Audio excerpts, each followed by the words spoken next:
menjadikan seseorang bisa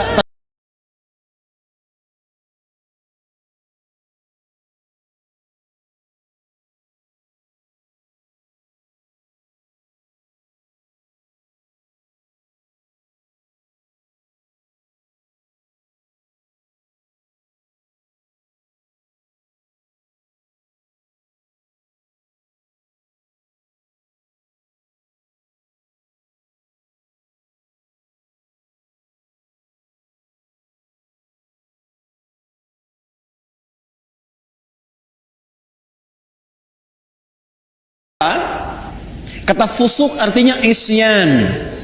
Bahasa kitanya dikenal dengan maksiat, penyimpangan dari kebaikan.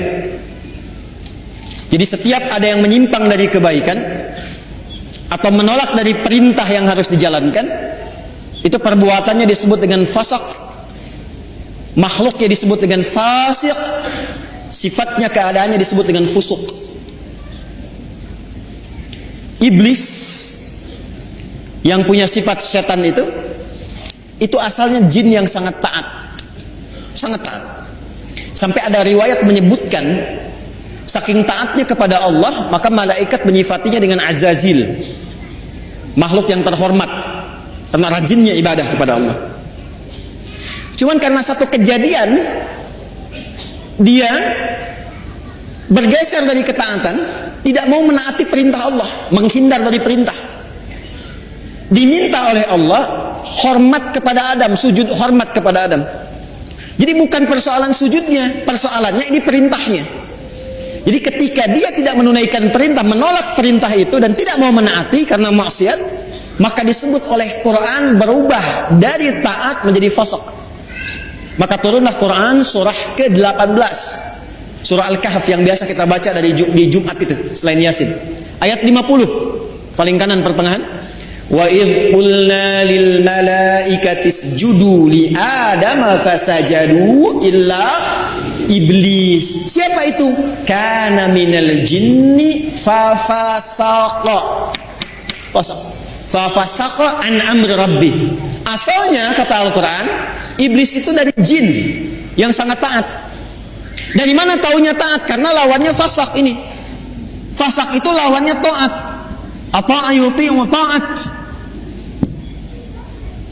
Tapi karena tidak taat pada perintah Allah, tahu dari mana tidak taatnya? Quran surah 7 Al-A'raf ayat 11 sampai 12. Qala ma mana'aka alla tasjuda idh amartuk.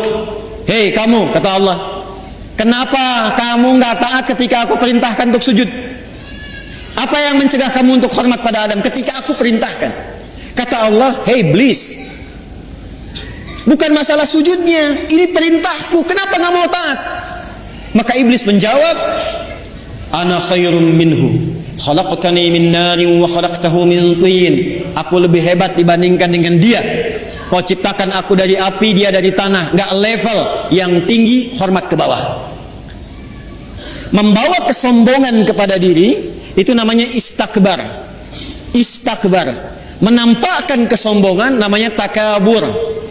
Karena dia membawa melekatkan kesombongan pada dirinya, maka pekerjaan itu disebut dengan istakbar.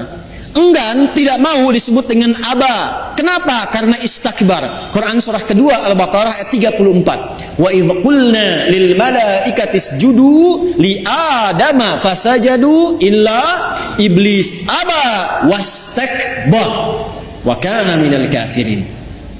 Makanya ketika keburukan menutupi kebaikannya, ingat, ada baik menutup buruk, ada buruk menutup baik, itu beda.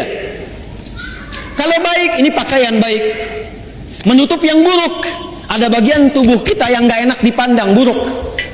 Makanya disebut aurat. Aurat itu gak enak kalau terbuka, aurat itu terbuka. Ya, aurat itu terbuka. Sesuatu yang terbuka gak enak dipandang. Beda dengan binatang kan? Binatang tuh gak enak dilihat kalau dipakein. Pakai pakaian. Manusia ada bagian tubuhnya yang nggak enak dipandang. Kalau dipandang nggak enak, makanya harus ditutup. Bahasa singkatnya disebut aurat namanya. Nah, yang buruk ditutup dengan yang baik, maka yang baiknya disebut dengan libas namanya. Dari kata labisa disebut libas. Walibasut taqwa dzalika khair. Sebaliknya, kalau yang buruk menutup yang baik, sudah ada yang baik. Ditutup yang buruk, maka berubah kalimatnya menjadi balasa. Makhluk yang ketutupan itu disebut dengan iblis. Iblis kenapa disebut dengan iblis? Disebut dengan iblis untuk menggambarkan karena dia menutup semua sifat baiknya dengan kesombongan dan keburukan itu. Makanya sejak saat itu diharamkan oleh Allah kesombongan seakan-akan mengenakan jubah keagungan Allah Subhanahu wa taala.